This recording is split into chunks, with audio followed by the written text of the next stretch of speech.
Good day to you, gentlemen. Tell me, young lady, to what do we owe this pleasure? Please do be brief. We do not have very much time on our hands. As rectors of this university, we have serious matters to attend to, and our time is precious. I have heard you wish to meet the owner of the train that is currently in your station. May I know the reason for your summons? We are surprised that your train has not yet left, miss. The situation is most regrettable. The rules do clearly state that trains are meant to come and go and not remain stationary at a platform. Trains should first stop, then subsequently leave. That is the rule. We agree then, dear colleagues, that what we're dealing with is deviant behavior. This matter really is cause for concern. It's a clockwork train, you see? So it needs winding up again.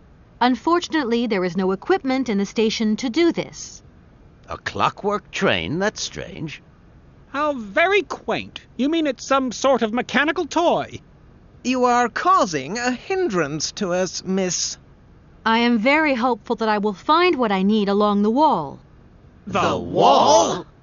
Miss, that really is not a suitable place for you to go. Especially for a young lady. You see, miss, we freely admit that every day we praise the existence of that particular edifice. We owe the integrity of our dear university and the fine education it provides to the wall. It protects us from harm and invasion from the unknown. May God protect us from what is beyond those ramparts, miss. Please believe me. I don't have any choice. I must continue my journey. Such a decision is a correct one since it's in line with regulations. Thus, your train will indeed be able to leave. And consequently cease to obstruct our station. I haven't introduced myself. My name is Kate Walker. Walker, haven't we already had a Miss Walker? Ethnology Masters, September 1953, if my memory serves me correctly. Perfectly well, my dear colleague. But if I may be so bold, it was a Mr. Walker and not a Miss. It was Bill Walker, sat this June '68 exams. The impudent fool turned up for the oral assessment in jeans, flouting strict internal regulations which explicitly state the required uniform for the occasion. Pure incitement. It was scandalous. Sadly, we have seen worse since. Young people lack all respect of traditional values. Tradition, young lady. One must always uphold tradition. You see, I didn't actually intend to stop here, but the springs of my train gave up, you see? No, not really. You mean to say you're not a student? You have arrived a little late in the term, miss. Enrollment for this year has already terminated. But as rectors of this university, and therefore representatives of its highest authority, we could bend the rules a little, if you like. You don't understand. I'm a lawyer from New York, or rather Valladolid more precisely. My client wants to buy out an old mechanical toy factory, but its heir isn't actually dead and is living somewhere in Syberia. I've got to get to him to sign the sales contract. You see? Not really. This is a most peculiar tale. A kerfuffle of the highest order. We have an excellent law school, if you should ever change your mind. Can you possibly help me out here? Miss, your insistence is almost verging on indecency. We cannot constantly be at your disposal. We have many other requests to attend to. If you don't mind, could you not disturb us all the time? Thank you. Does the name Hans Vorarlberg mean anything to you by chance? Ah, one of the brightest, most idealistic intellects to have graced our university. Hans Vorarlberg. I remember speaking to him once. I was still a student at the time. He just stared at me, lost in thought for a while. He scarcely ever said a word. But how can one forget him? Idealistic? I'll grant you that. But bright? Oh, don't go too far. He was completely incapable of passing any exams. All he ever did was to sit in on lessons, and not many of them either. Paleontology, mainly. He had an unhealthy passion for mammoths, which matched the state of his intellect perfectly. That is to say, prehistoric. Prehistoric? How dare you? A little far-fetched, maybe. But he did have flashes of intellectual brilliance, comprehensible only to high-minded scholars who hold no score by appearances. My dear colleague, your hasty conclusions are somewhat cavalier. My assessment is wholly accurate. The boy was a little odd. You must concur if my father, who was rector of the university at the time, had not shown great indulgence towards him.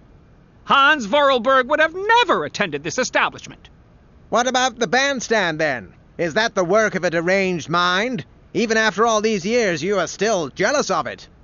My dear colleagues, I beseech you, let's show some decorum. We have a visitor. What do you want with Hans Vorarlberg, miss? Are you a member of his family? No, not at all. I'm looking for him to clear up an inheritance matter. Is he still here? What? Here? At the university? No, not at all. He left a long time ago. Yes, a very long time ago. The very year I was nominated to this position, in fact. Almost 50 years ago already. The poor soul moved on once he learned all he needed to know about mammoths. Ah, this establishment was never quite the same after his departure, it must be said. You mean to say it was never as bad? All that oddball brought to this university was his misplaced fantasies. Gentlemen, let's try to retain the calm and level-headedness that befits our position. Excuse me.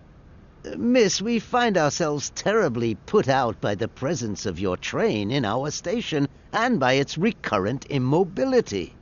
Indeed, the situation is very regrettable. Your huge locomotive is very cumbersome. A train should first stop, then subsequently leave. That is the rule.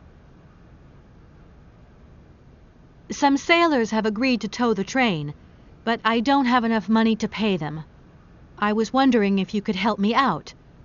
For a while. I could work for the money. Please wait, miss. We have certain confibulations to attend to. That is right. We must confibulate between ourselves. A collegiate decision must be taken. I hope that we are not indisposing you in any way. Why not? If it helps us get rid of that train. My word, that is a fine idea. What do you have in mind, gentlemen? When you arrived here, you must have noticed a splendid bandstand which honors the main university courtyard. A unique piece of mechanical craftsmanship which no longer works, alas. Why, yes, we have very moving memories of its melodies. We're prepared to offer you a financial reward if you can set it working again. With pleasure. What do I have to do?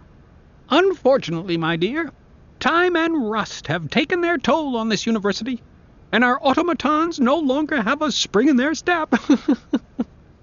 You are going to have to be resourceful.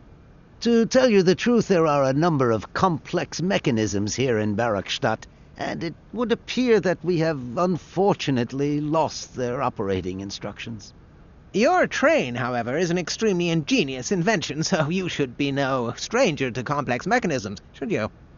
We are therefore counting on your ingenuity, miss. I hope that I can show myself worthy of your faith in me, gentlemen. Well, my dear colleagues, one more university matter nicely tied up. That idea of the station aviary is really very original. It's the pride of our university.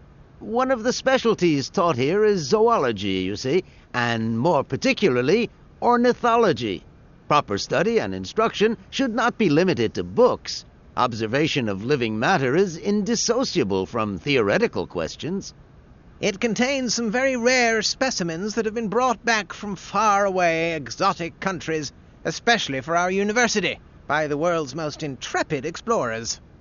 Do you remember Alexander Valenbois and his peculiar bird? Absolutely. His gift produced some very embarrassing long-term consequences. A poison chalice, indeed. It must be said the situation could have been much worse, however. Oh, yes, it could have been terribly problematic. Here we are, busy chatting, and look at the clock. It's tea time. Already? My word, doesn't time fly by? Thank you for a charming visit, miss. And thank you, gentlemen.